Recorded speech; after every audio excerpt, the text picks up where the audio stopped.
Qala rahimallahu ta'ala anwa'u ilaji sallallahu alaihi wasallam. Jenis-jenis pengobatan ala Nabi sallallahu alaihi wasallam. Wa kana ilajuhu lil maradhi thalathata anwa'in. Dan adalah jenis pengobatan untuk orang sakit itu ada tiga jenis. Ada tiga jenis. Ahaduha, yang pertama, bil adwiyati tabi'iyati, yaitu dengan pengobatan alami, tabi'iyah, pengobatan tabi'iyah, cara-cara alami, ilmiah, juga sesuai dengan penelitian dan tajrubah. Yang kedua adalah bil adwiyati al-ilahiyati, dengan menggunakan obat al-ilahiyah. Contohnya ruqyah. Dan yang ketiga, wathalithu bil murakkabi minal amrain, yaitu pengobatan yang terangkai dari dua jenis pengobatan,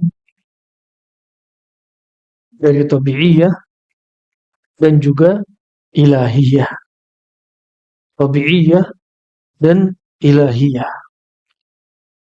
Contoh tabi'iyah, obatnya lapar ya makan, obatnya haus ya minum, obatnya demam dikasih air. Ini contoh.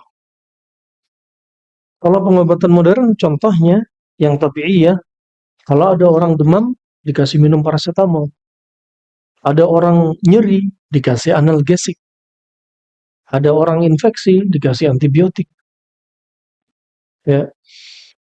Dan ini contohnya. Ini termasuk tabi'iyah. Seperti juga terapi-terapi yang lainnya. Baik terapi totok punggung, masuk tabi'iyah.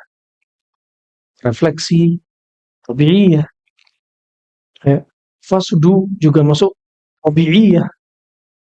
Juga termasuk terapi zaman sekarang, tabi'iyah. Juga terapi akupunktur, masuk tabi'iyah. Nah, dan terapi-terapi yang semisalnya masuk tabi'iyah. Al-ilahiyah, ini pengobatan dengan menggunakan wahyu. Cara Allah Subhanahu wa taala, di antaranya dengan yang bisa dinisbatkan dari Nabi sallallahu alaihi wasallam, juga dengan ruqyah. Adapun jenis yang ketiga yang dikenal dengan murakkab minal ilahiyah wa tabi'iyah, yaitu yang dia terangkai dari tabi'iyah dan ilahiyah. Contohnya apa? Contohnya hadis yang pernah kami sampaikan, yaitu hadis terkait ketika Nabi SAW disengat kalajengking. Yang waktu itu Nabi SAW sedang sholat, kemudian disengat kalajengking, kemudian Nabi membatalkan sholatnya. Dan Nabi berkata, la'anallahu al-aqrab ma yada'a musallian aw ghairu musalli. Dalam riwayat, la'anallahu al-aqrab ma yada' nabiyan aw ghairu nabi. Terlaknatlah kalajengking, tidak membiarkan manusia untuk disengat, baik dia sholat atau enggak sholat, dia nabi atau bukan nabi, tetap disengat. Dan di sini juga Nabi membatalkan sholatnya, ada keuntungan, kelebihan, keutamaan. Yang pertama, ketika Nabi menghentikan sholatnya, keutamaannya apa? Racun tidak nyebar kemana-mana, karena Nabi nggak banyak gerak. Kalau Nabi melanjutkan sholatnya, mau disengat kalajengking ataupun ular, maka racun akan semakin menyebar ke seluruh tubuhnya bersama peredaran darahnya ketika tambah banyak gerak.